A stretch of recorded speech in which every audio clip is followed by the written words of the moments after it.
happened to me when I was 19, and my brother Robert was 21. He took me to Arizona, and we had to stop at a gas station. We bought our snacks, and when we got out of there, he said he heard someone yell at him. But we didn't really mind, so we started driving. We switched seats so that he can fall asleep. After 4 hours, Robert said that he had to relieve himself, so we stopped somewhere in a desert. He went away to do his job, and I was playing with my Switch until I heard the exact same yelling. I thought it was my brother, but it didn't sound like him. And when he came back, we heard a crying sound. We were both shocked, so we just drove away. When we got to the hotel in Tucson, Arizona, we went to a casino to play and eat. When we got back, there was a scratch in his truck. We were wondering who would do this, but since it was late, we just went to our rooms to sleep. The next day, my brother woke me up and said that it was time to go because we will be late to our next stop. I said okay, and we went our way. While driving, I also had to relieve myself, so I got out and was walking to a secluded area. When I got there, I saw a tall guy just staring at me. He had a big smile across his face. I ran and was scared. I hoped back inside the truck and I told him to drive. He was asking me what happened and I just told him about the man, and we decided to go to another hotel to sleep. While sleeping, around 3 in the morning, I woke up and I saw something in the closet. I was scared to look, but I took out a bat from my bag and walked up to the closet and heard screams inside of it. I woke my brother and we got our bags to leave. When we were halfway to our destination, I turned on the news and heard that there was an incident in the hotel that we were in. In the same room that we were in, a man and a woman had been murdered. We decided to go back, so we did. My brother asked the man what had happened, and he said that a tall man went inside the room 207 by climbing with his bare hands. And 3 hours later, 2 guys ran out, and before he said anything else, I told him what happened to us.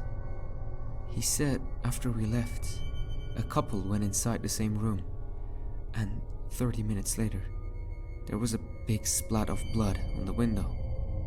So that's why he called the cops, but the man was nowhere to be found. I told myself that it was the same man that I saw, and even now, this incident still gives me the creeps.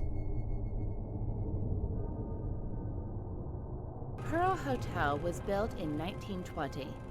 It belonged to a wealthy widowed countess, Sarah Ann. It is said the countess was extremely beautiful. Her late husband, the count, was said to be old, very old, and there was a rumor rounding the streets stating that the countess was a true vixen who had married the old count for his money and after a while killed him, becoming the sole heir to all the riches. Anyway, Sarah Ann lived a lavish life surrounded by servants and maids, hosting important events and even attending the most extravagant balls. Eventually, her lifestyle caught up to her, and money began to go dangerously low. She then decided to transform her mansion into her hotel, and as luck may see it, she became more rich than before. Her beauty and wealth attracted a lot of bachelors. Well, one of them managed to catch her attention. His name was David Lancelot. Very little is written about this man's background in historical journals. All we know is Sarah Ann fell head over heels in love with him, and within a very short time, they got married. Everything seemed to be going smoothly, but even barely a year had passed when David Lancelot was pronounced dead. The young countess became a widow yet again, but this time, the suspicions had mostly turned to true belief that the countess was a cold-blooded killer. Thorough investigations was carried out, and to her dismay, the court had its decision against her and found her guilty of murder. Officers had found out David Lancelot was a long-term con artist and, in fact, was planning to absurd her wealth and escape with the help of his brother Jerome. Things, however, turned around when she learned about his plans and poisoned his food. Her most trusted maid, Kia, testified against her and stating that she mixed the poison into the food and told her not to tell anyone. Despite her wails and desperate cries, Sarah Ann, at the age of 24, was sentenced to life imprisonment. A few months later, the ownership of the hotel was handed over to the late Count's grandchildren. Exactly 3 years later, Sarah Ann escaped from prison. It is said that she was never found. Did she return to the hotel? Nobody knows, and she still remained missing till today, never to be seen or to be heard of again. Well, the hotel business boomed for years to come and progressed to becoming one of the most desired holiday destinations. People flocked from far-off places to see this fine haven. What drew them to this place? Was it the fine services? The amazing decor? The varying cuisines? The wonderful views from their rooms? Or was it the history of the hotel? Was it the fact that a murder had taken place attracted the large number of guests? Were people rolling in torrents in expectation of paranormal activity? Was the curiosity of trying to find out whether the hotel is haunted or not bringing in so many guests?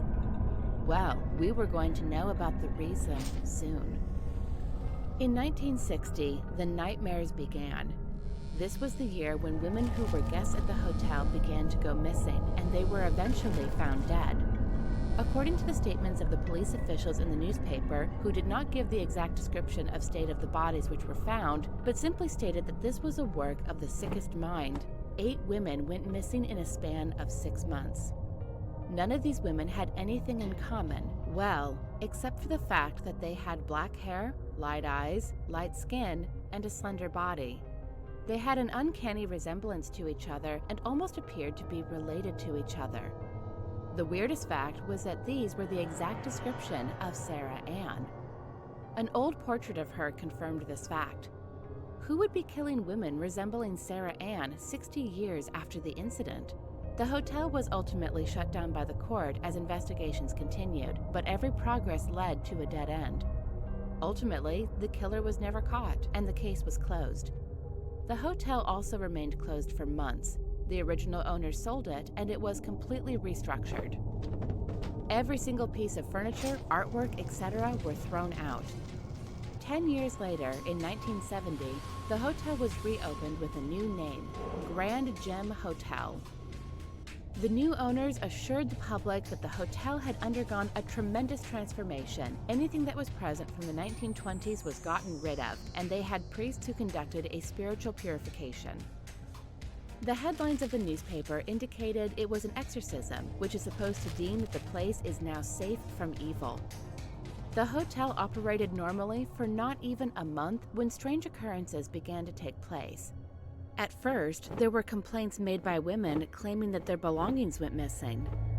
Other times, they would state things such as fine clothes, jewelry, shoes, or flowers would appear in their bedrooms. They would also receive cards with messages on them. Afterwards, they stated they were being pursued by someone. They felt scared. During their stay, these women faced fatal accidents. They all had one thing in common, yes, their uncanny resemblance to Sarah Ann. Well, this time no one died yet, but the hotel had to compensate for their injuries as they all claimed they were physically assaulted by an unseen being.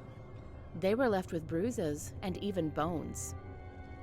The biggest blow was yet to come. During their anniversary party, a fire broke out, and everyone burnt to ashes. The firefighters tried very hard, but couldn't save anyone.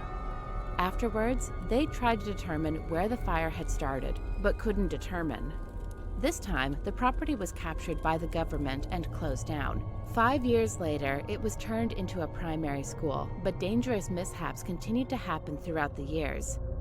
Then, finally, in the year 2001, the whole building was torn down and the entire land was turned into an enormous graveyard. It is said when the school was inaugurated, which was around 1985 till 2001, there were reported cases of multiple accidents, 5 missing females, and 2 murder cases.